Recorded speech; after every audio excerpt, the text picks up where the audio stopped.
Hindi po natin pinag-uusapan dito. Please allow the sponsor to finish your statement. No.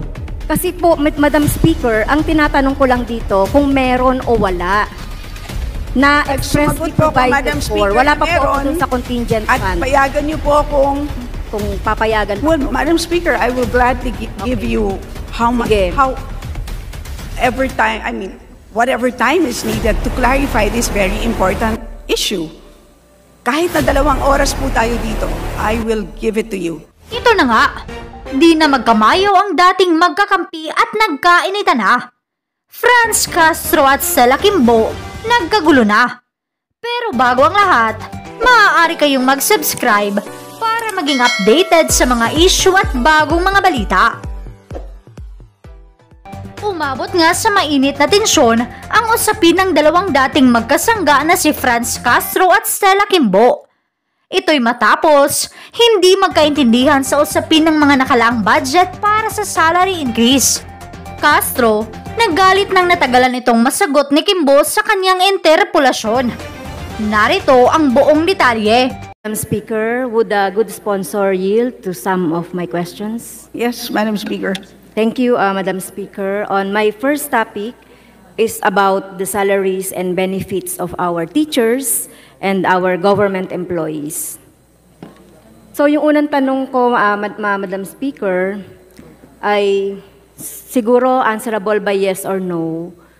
So sa 2024 ba, makakaasa ang ating mga teachers and government employees ng salary increase? Yes, Madam Speaker. Thank you, Madam Speaker, distinguished sponsor. So dun sa huling interpellation natin doon sa briefing ng DBCC, binanggit ng DBM about the study of the compensation and position classification system. At sinasabi nila na na undergoing yung procurement, and they said they are able to provide they will be able to provide results of the study by October. Mangyayari ba ito, Madam Speaker? Tama ba ito o hindi?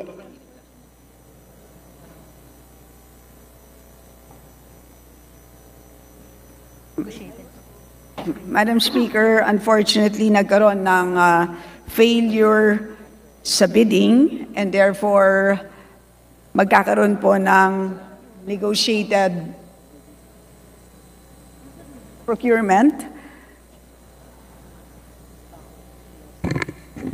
in which case magkakaroon po ng kaunting delay sa ating pag-aaral. So, sinasabi din ng DBM, Madam Speaker, na yung salary increase ay magaganap. And siyempre, mag-a-approve tayo ng budget before 2024. So, kailangan ma-reflect na doon. So, kung magkakaroon ng delay ng procurement na ito, kasi October, ngayon ay September, ngayon po ay September 19. October yung inaasahan nating result ng study.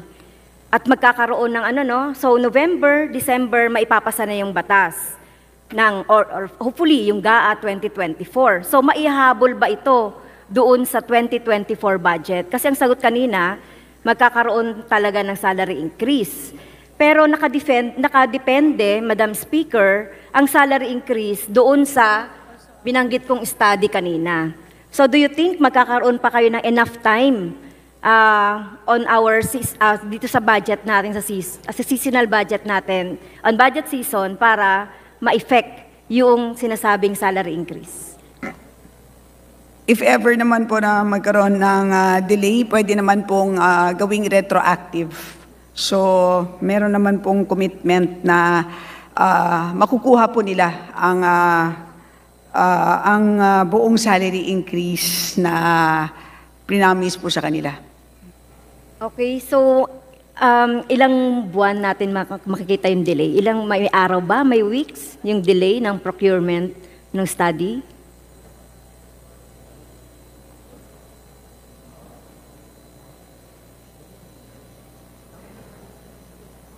Kapag matuloy po ang negotiated procurement po by October, by December po natin makukuha ang results ng pag-aaral. Madam Speaker. So may habol pa natin yan. Tama Sa po, budget. Madam Speaker. Okay, thank you. So yun lang yung gusto natin. So may binanggit na 16.95 billion and another 70 billion na manggagaling sa 93.9 billion. At binanggit din ng DBM last time, Madam Speaker, na itong 16.9 billion is from salary adjustment at itong 70 billion ay from personal benefit. So, do you agree on that?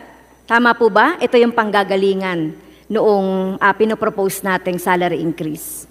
Tama po.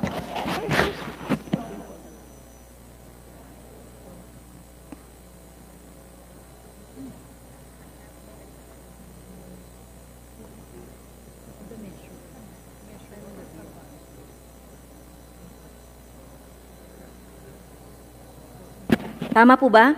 Yun ang panggagalingan. Kasi Tama binanggit po. po ng DBM last time, merong 16.9 salary adjustment at yung 70 billion na personnel benefits. So, sinabi rin ng DBM, kung hindi ako nagkakamali, may 2.2 to 8% na salary increase by next year. Tama po ba ito? Tama po. Okay, thank you, Madam Speaker. So, yun, okay na po, baka pwede pa rin magkaroon ng, magkaroon ng other sources of income or other sources for salary increase. Well, itong 93.9 billion na binabanggit natin kanina, nanggaling din naman ito doon sa NEP.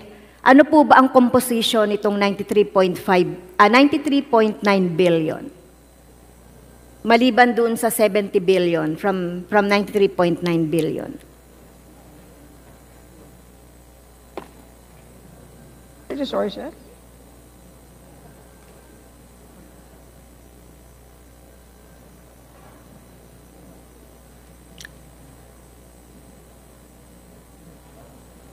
Madam Speaker, I hope hindi nababawasan yung time ko sa pagtatanong, no? Papasahin. Kasi marami po So the akong funding tanong. requirements.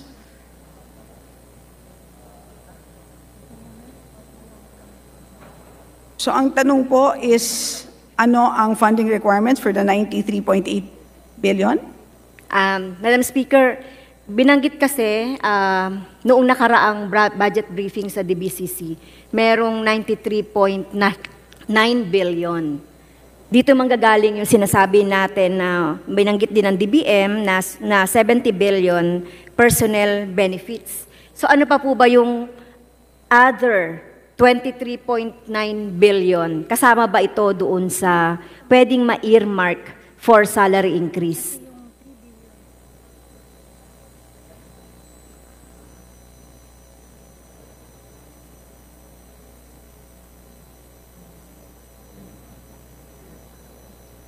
Okay, so ito po ang breakdown.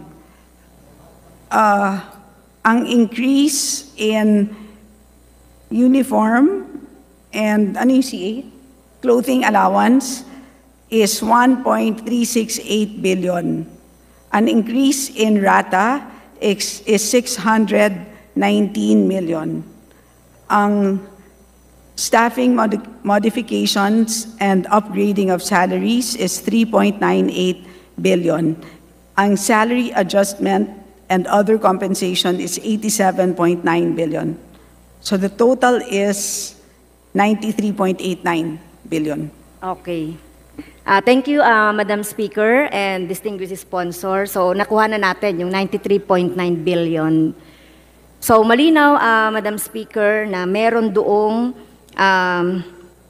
increase ng rata kasi yan din yung gusto sa atin ng gusto po ng mga education support personnel, especially yung mga principals at saka yung mga supervisors.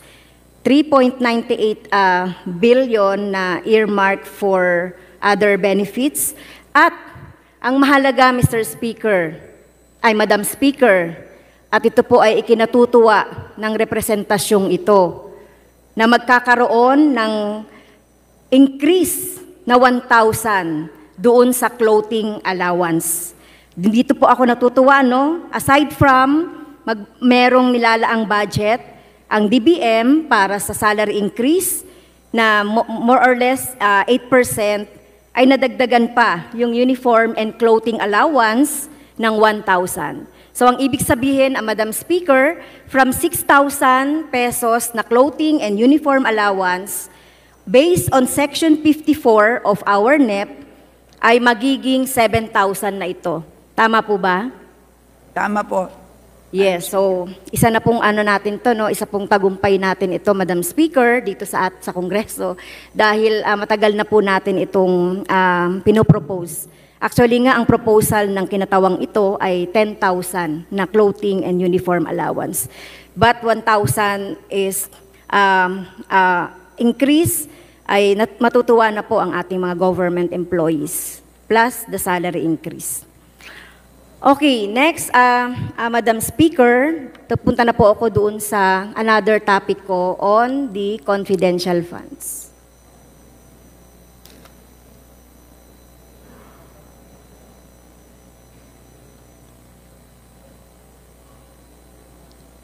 So, Madam Speaker, distinguished sponsor, my questions will be on the general provisions on the 2022 GAA and the 2024 GAA about confidential funds on the okay, so yun. So, yung provision po ba ng confidential funds that is in the 2022 budget is the same as in the provision for 2024 budget. With respect to what, Madam Speaker? Ang tanong ko, number one, yun po bang general provisions ng confidential funds ng 2022 ay the same text as in the confidential funds in the 2024 budget? Parehas lang po ba sila ng text? O may kaibahan?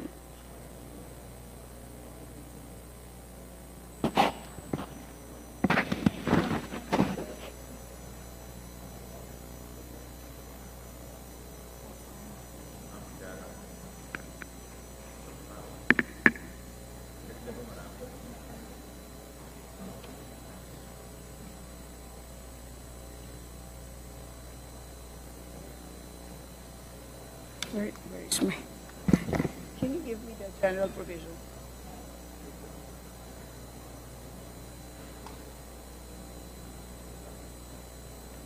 Parehas lang po ba ito?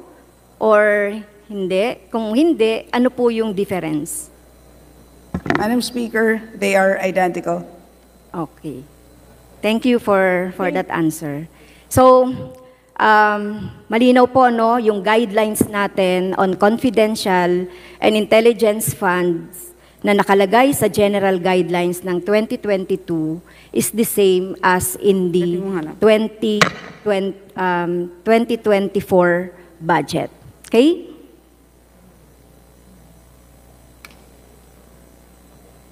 So, according to the Joint Circular number 2015-01 on January 8, 2015, nakalagay po dito, no, pwede niyo pang banggitin, Madam Speaker, ano ba yung subject nitong Joint Circular 2015-01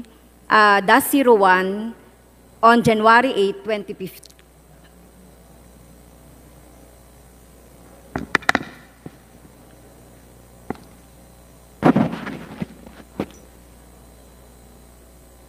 Banggitin ang... Pwede bang, Madam Speaker, banggitin na ating distinguished sponsor, ano itong Joint Circular number 2015? Guidelines on the entitlement, release, use, reporting, and audit of confidential and/or intelligence funds, Madam Speaker. Thank you, Madam Speaker. So kung titignan natin sa general guidelines nitong JC 2015-1, who are entitled to CF and or intelligence fund?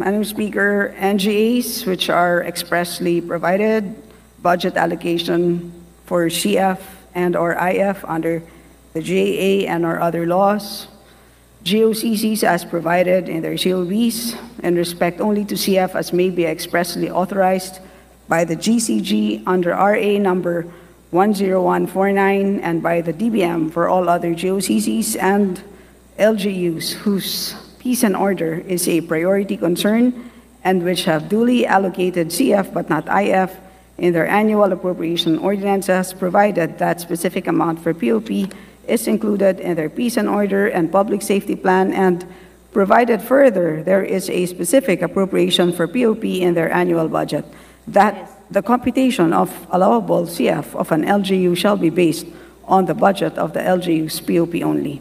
Madam Speaker. Yes, thank you, distinguished sponsor, Madam Speaker.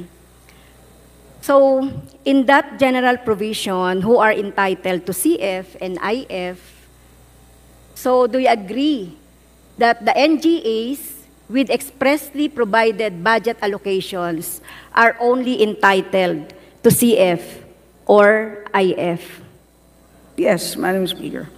Okay, pag sinabi nating expressly provided budget allocation, ibig sabihin, meron po siyang amount. Tama po, Okay. Madam so, Speaker. Sinasabi din natin na hindi amount yung zero. Kasi hindi siya expressly provided for doon sa expressly provided for budget allocation.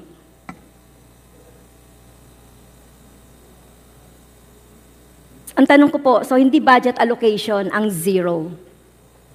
Tama po. Oh, wala. Okay, tama. So kung walang nakalagay, kasi maglalagay ka ng mga 000 doon sa NEP. So hindi talaga, kung wala talagang expressly provided for budget allocations, hindi ito entitled. So ano po yung prinsipyo behind that? Ang prinsipyo behind that, sa atin po, sa Kongreso, kaya natin hinihigpitan itong CF, dahil dahil ang Kongreso lang ang merong karapatan o merong authorization na maglagay ng budget allocation for confidential fund.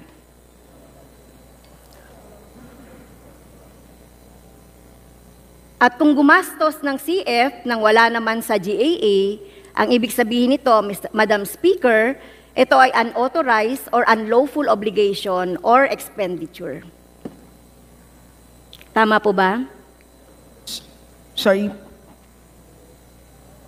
Pakiulit po, Madam Speaker. So, kanina po ang sinabi ng ating sponsor, Madam Speaker, based doon sa provisions or based doon sa guidelines na ang NGA which are expressly provided budget allocation for CF and CF. So mahalaga dito, Madam Speaker, na merong expressly provided for na budget. At ang zero ay hindi yun budget allocation. At hindi naman natin talaga nilalagay yan, Madam Speaker. So, ibig sabihin nito, pag gumastos ng CF kahit wala sa GAA, ito ay unauthorized or unlawful obligation or expenditure. Tama o mali? Kapag walang nakalagay na expressly provided for sa budget allocation, okay, at wala ito doon sa GAA. tama po. So, ang paggastos nito ay unauthorized or unlawful obligation or expenditure. Tama po. Okay. Thank you, Madam Speaker.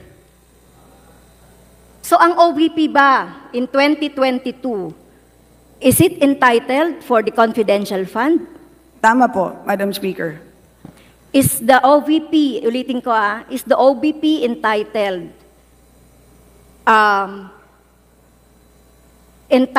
po ba ang OVP ng confidential fund? Madam Speaker, tama po at uulitin ko, tama po. At ang dahilan po ay ganito po. Ang ginamit po dito ay ang contingent fund. In 2022, the Please let the contingent sponsor reply. in Hindi po ako nagtatalakay ng 2022, contingent. Tinatanong in ko lang. 2022, Madam Speaker, Speaker, tinatanong ko lang 2022, kanina Madam kung Speaker, entitled. Okay. in 2022, So, hindi ko na kailangan ng Madam Speaker, paliwanag. Okay, so, tinatanong ko kanina, Madam Speaker, kanina, sinasabi natin, Madam Speaker, tinatanong ko lang, ang sagot po ay yes or no. So, hindi naman po ako nag-aano ng paliwanag para doon. So, sinasabi, ang sagot niya, Madam Madam Speaker, Speaker, kanina, entitled ang OVP ng confidential fund in year 2022. So, your answer is yes. Okay? So, Madam Speaker, may papakita pa po akong PowerPoint doon sa 2022 budget kung paano natin sinasabi na may expressly provided for. So, dito, sa 2022 na budget, makikita natin dyan yung confidential, intelligence, and extraordinary expenses. So, yan po yung parang pinaka-heading, no? Under that, merong extraordinary and miscellaneous expense. Tama naman po yung ating sponsor, Madam Speaker, na wala dyan. Okay?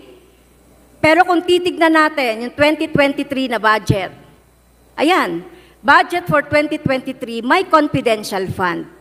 So, confidential, intelligence, and extraordinary expenses, confidential expenses, malinaw, 500 million na inaprubahan natin noong 2022.